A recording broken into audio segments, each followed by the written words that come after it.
The Trump family's stake in American Bitcoin now worth more than $1.5 billion after its NASDAQ debut last Wednesday. The Bitcoin miner more than doubling its value, soaring 110% before pulling back at the close. American Bitcoin trading under the ticker ABTC following the completion of its stock-for-stock merger with Griffon Digital Mining. The stock this morning, as you can see right there, down about 4% in the pre-market. The company also expanding mining operations to help produce Bitcoin at scale for significantly less than market prices. Joining me now, American Bitcoin co-founder and chief strategy officer and Trump Organization executive vice president Eric Trump. Eric, congratulations. I mean, it's really incredible what is happening with these companies, and we seem to be in the early innings of Bitcoin. An incredible debut for you and your family. Well, thank you very much. I mean, crypto is actually growing faster than the internet grew, right? If you can possibly believe it. Obviously, Bitcoin is leading the way. And, you know, Cheryl, you and I have talked about it a million times how many times the banks came after us. We were debanked. We were deplatformed. Capital One stripped us of 300 bank accounts. I mean, every major institution. And we found crypto. We didn't really have another choice. And I've never seen a more dynamic, I've never seen a faster growing industry. And I really believe that crypto is the greatest hedge to real estate. I think it's one of the greatest assets of our time. I travel all over the world, and everybody's hoarding it. Everybody wants it. Every country, every Fortune 500, company, they're all putting it on their balance sheet. It's an amazing asset. It's something that I truly, truly believe in with all of my heart. And I think at American Bitcoin, as you just said, we just listed on the NASDAQ last week. We're going to do it better than anybody. How do we make sure that the United States of America continues and will be the global leader in crypto? I know that David Sachs is doing a lot of work on this issue, and that's very important work. At the same time, we do have threats from overseas. You do have threats from the Chinese. You do have threats from the Middle East because they also want to be the global leader. How do we ensure that we stay number one in this space? Well, my father started by firing Gary Gensler, right? I mean, that cleared up a lot of things. I mean, Biden was literally driving everybody who believed in the future of finance out of the United States of America. Guess where they were going? They were going to China. They were going to the Middle East. They were going all over the world. They just weren't doing it in America. In fact, they were trying to imprison them. The same people that were trying to throw my father in jail were the same people that were going after these individuals. And it's totally different now. America is absolutely leading the world in the crypto revolution. There's no question that finance is being modernized right now.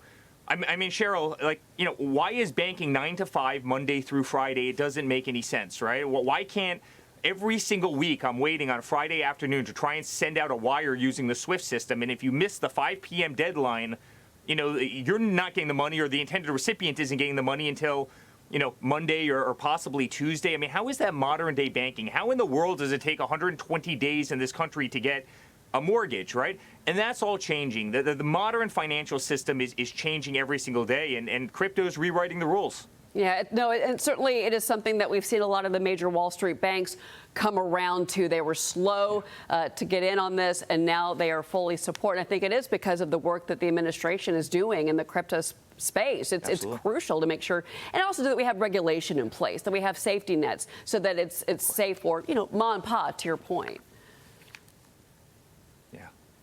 So well, it's an amazing industry, and I'm telling you. Oh, go ahead. No. I'm sorry. Finish your thoughts, sir. Yeah, it's an amazing industry. I mean, Bitcoin's absolutely leading the way. American Bitcoin, we're mining Bitcoin at some of the lowest costs anywhere in the world using American energy. Right here in the United States, it's an amazing company. We're really excited about it. Well, congratulations. So I do want to ask you about this. The New York City mayor's election is less than 2 months away. We've got incumbent Mayor Eric Adams insisting he's still in the race after rumors that he might drop out. Watch this. So I want to be clear with you. Andrew Cuomo is a snake and a liar. I am in this race, and I'm the only one that can beat Mamdani. And President Trump gave his 2 cents on the state of Eric Adams and the rest of the competition. Watch this.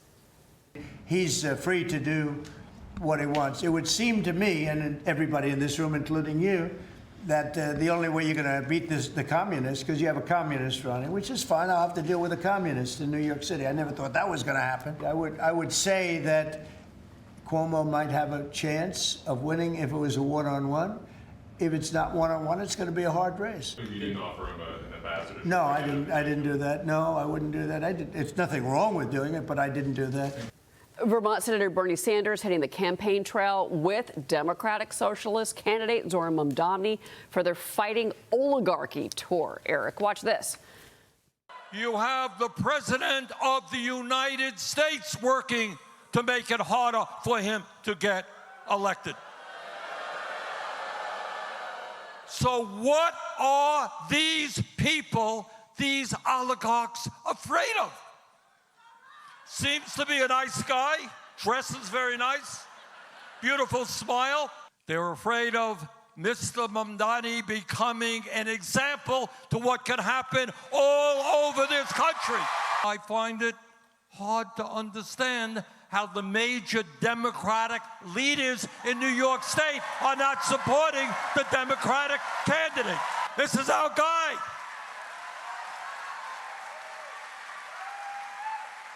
So we got another fight on our hands, and that is the future of the Democratic Party. By the way, Eric, John Catsimatidis was here about a half an hour ago, and he said that Kathy Hochul, Chuck Schumer told him they will not endorse Mamdani. This is your hometown. This is New York, Eric. What do you say? Sure. Well, I mean, I just don't know why, New York has to be another experiment. I mean, we've seen this movie all over the world. Look at London. You can't walk across London without getting robbed. But when Bernie Sanders is sitting there saying, I'm shocked that the Democrats don't want to support him. I mean, how about the fact that he hates the Jewish people, right? He hates Israel. He hates Netanyahu, said that he was going to throw Netanyahu in jail.